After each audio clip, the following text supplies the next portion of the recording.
Hello friends, आजची recipe आहे डाळ आणि पत्तागोबी याची भाजी बनवणार आहे। चला बघूया आपण कशी बनवायची आहे ती। एक पाव पत्तागोबी होती, तिला कापून घेतलं, धुवून स्वच्छ घेतलेलं आहे। आणि एक टमाटर त्याला कापून घेतलेला आहे। एक वाटी डाळ घेतलेली आहे। लसूण जिरा अद्रकचा पेस्ट, 2 पळी तेल घातलं आणि आता यामध्ये याला तेलाला गरम होऊ देऊया। गरम झाल्यानंतर 1 चम्मच जिरा घातलेला आहे। गरम झालेला आहे, मस्त तडतडीत फुटला जिरा। आता कांदा घातला, याला असं परतून घेऊया। नरम होईपर्यंत असं परतून घ्यायचं। कांदा नरम झाल्याच्या नंतर यामध्ये टमाटर घालायचं।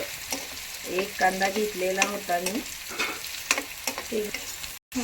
कांदा नरम झालेला आहे।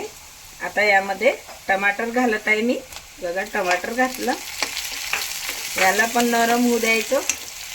टमाटर नरम झालेला आहे। यामध्ये लसूण जिऱ्याचा जे पेस्ट होता ते घालूया। हे घालत आहे बघा, 1 चम्मच लसूण जिऱ्याचा पेस्ट। अद्रक पण आहे त्याच्यात। मस्त असं मिक्स करून घ्यायचं तेलामध्ये। तेल मस्त गरम आहे। कांदा झालेला आहे। यामध्ये तिखट मीठ हळद घालूया। लाल तिखट घातलं 1 चम्मच आणि दुसरा अर्धा चम्मच। हळद कलरनुसार हळद। गरम मसाला 1 चम्मच। हिंग 1 चम्मच हिंग घातलेला आहे। परतून घेत आहे, असं परतून घेत आहे। बघा किती छान कलर आलेला आहे, मस्त। आता भाजी घालूया त्यामध्ये।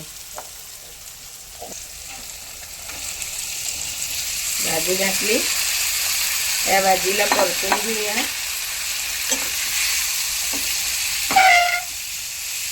तिला असं परतून घ्यायचं।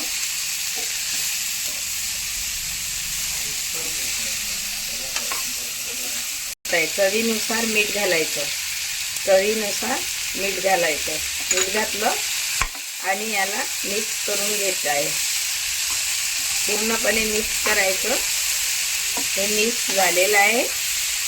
कवर करते आता 5 मिनिट झालं। आता कवर 5 मिनिट झालेले आहे। कवर काढलं आणि याला मस्त नरम झाली पूर्ण भाजी।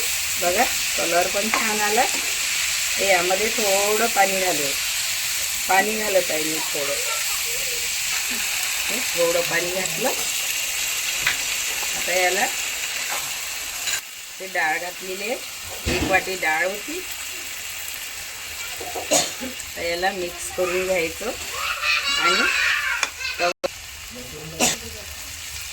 10 मिनिटं याला शिजू द्यायचं। कवर करून ठेवायचं, शिजू द्या। भाजी शिजली आणि मस्त झाली। आता यामध्ये कोथिंबीर घालत आहे मी। कोथिंबीर घातली, तर याला मिक्स करून घेते असं। आता बाउल्समध्ये काढूया। माझ्या चॅनलला सबस्क्राईब करा, शेअर करा, लाईक करा आणि बेल आयकॉन दाबायला विसरू नका। धन्यवाद।